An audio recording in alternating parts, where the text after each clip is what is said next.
Hi, it's Paul, and today we're going to talk about a really important task, and that's checking jobs back in after they've been in the field.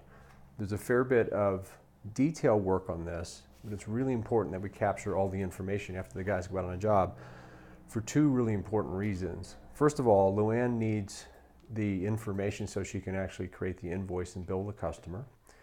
So that's a fair bit of detail that she needs for that, so we want to help her in doing that.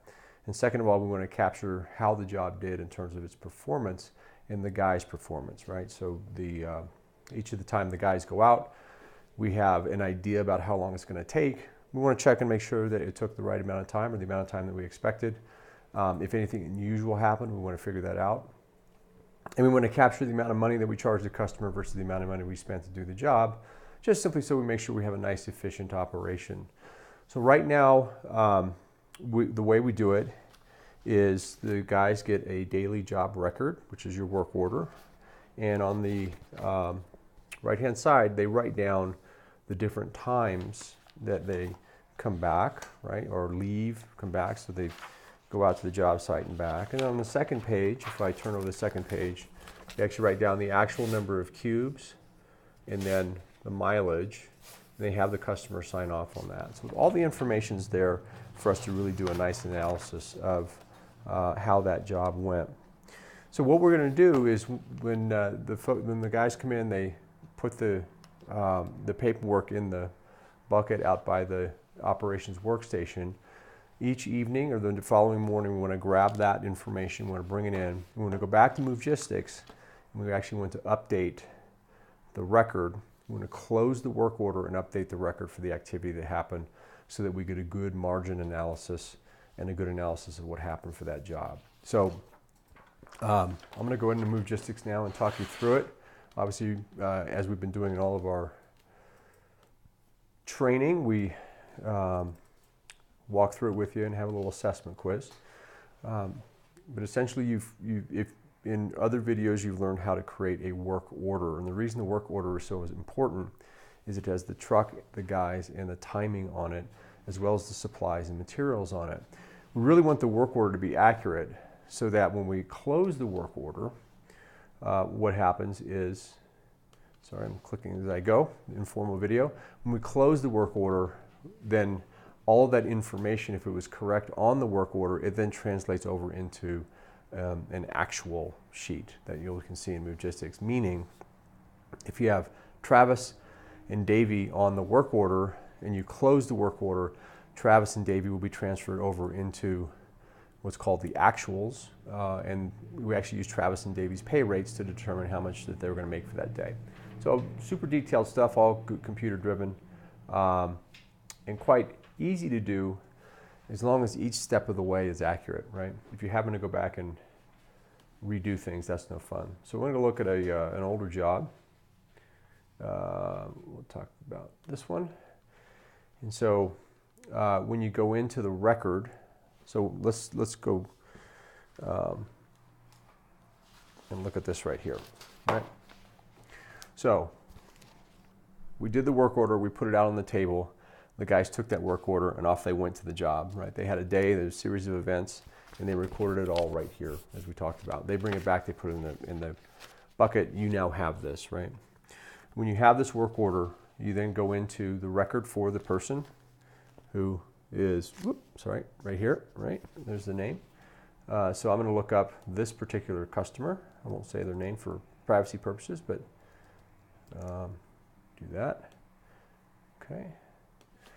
And that record comes up in Movegistics. And I'm now ready to close this job out.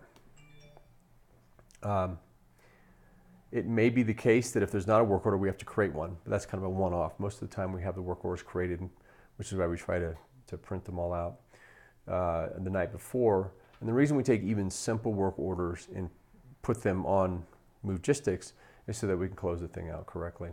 So if I go in here and I look at first I go to dispatch, right?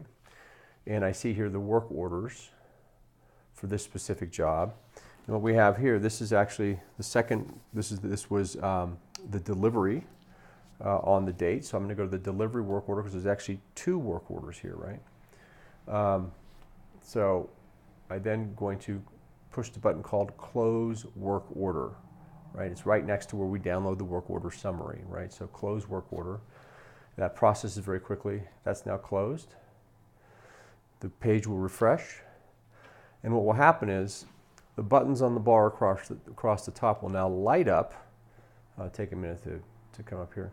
They say Actuals Income, Actuals Expenses, and View of Costing, etc. So those buttons were grayed out before, and because we've closed the work order, they're now lit up. So then I go in and I look at Actuals Income. And what I'm doing here is I go into Move Charges, which is the way we do it. Right? And I would then put in the various amounts for the different charges. So in this case, we have 800 cubic feet was the estimate and 800 cubic feet was the actual. So that's pretty good. It looks good for us. So we go in there and we do a move charges and we do 800. Oops. Oh, we're going to add a piece, sorry. And this looks just like doing an estimate, right? So it's a cubic feet load was going to be 800, right?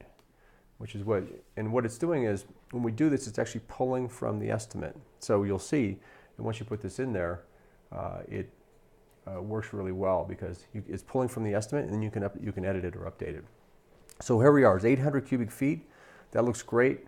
That's now in there for the amount. Looks good. There was, for this particular work order, there was no packing, so we're in good shape there.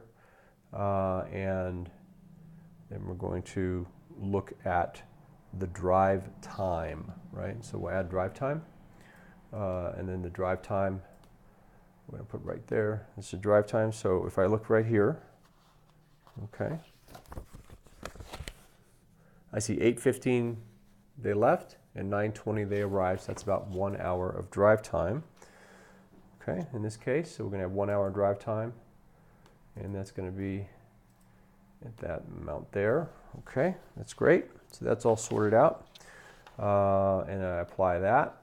All right, and I now have the actual amount in the actuals income.